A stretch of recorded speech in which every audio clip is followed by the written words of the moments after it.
To be a member of the Welsh nation asks for a special gift of sharing. Because the meaning of the word Cymru comes from combrogos, fellow countrymen, yes, but also sharing of a country, together of the same land.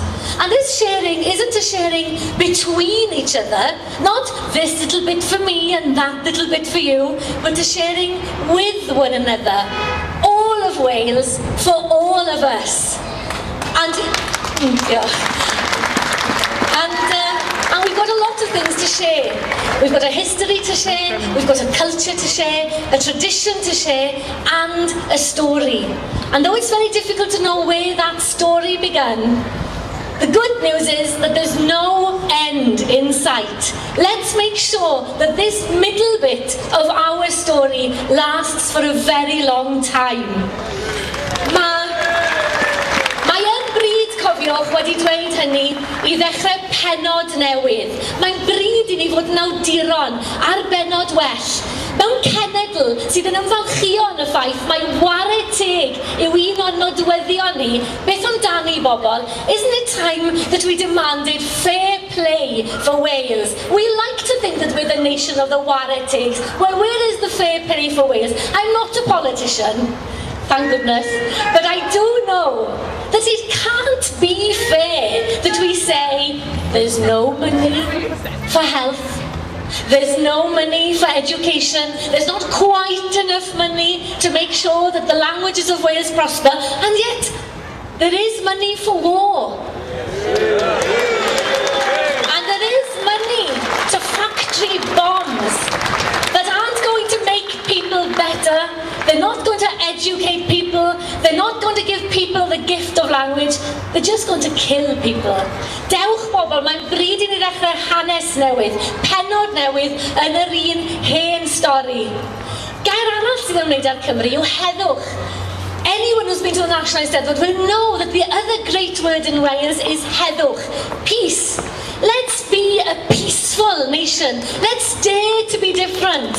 After all, the word for Welsh, Cymru, is Welsh. And that means different. Well, how about it? Let's show the world that we are different and that we can really be a peaceful nation in the 21st century. A'r gair arall, wrth gwrs, fel ni wedi clywed yn barod gan y Tad Mylyns, yw'r gair bach ma. Does na neb yng Nghymru nad yw e wedi cael ei alw'n fach. Even Dave Peterson has been called bach by somebody. And yet it's a term of endearment. Dewi Sam told us, yes, gwnewch y pethau bychain, ond nid mwyn aros yn fach, bobl. Nid mwyn just bodloni ar y bychanrwydd bach bitw na. Na, wneud y pethau bach mwyn bod yn genedl fawr. These little things, the sum of the little things will make us great. And that's what it's about, being a little nation perhaps, on a little bit of land, but not little minds, surely. We can have big minds, big ambitions, big ideas, and we can show the so-called big nations of this earth what it is to be a great nation. Gadewch I ni agor yn drysau, croesawu bobl I Gymru, mae lle I bawb yma. Gallwn ni ddim gweud, wel o'i ni ma gynta, so I ni'n fwy o Gymru na'r rhai sy'n just wedi dwad. Dim fel na mai. Raymond Williams had a great story that went like this. A rather pompous Englishman came up to him one day and said, oh, you know, my forefathers came over with the Normans. And Raymond Williams turned round to him and said, oh, did they now? And how are you settling in? Hwna yw I, there's room for everybody in Wales. No matter when you came here, you're welcome here. But let's be part of this idea of a great nation, a peaceful nation, a nation of fair play. Diolch I chi am wrando.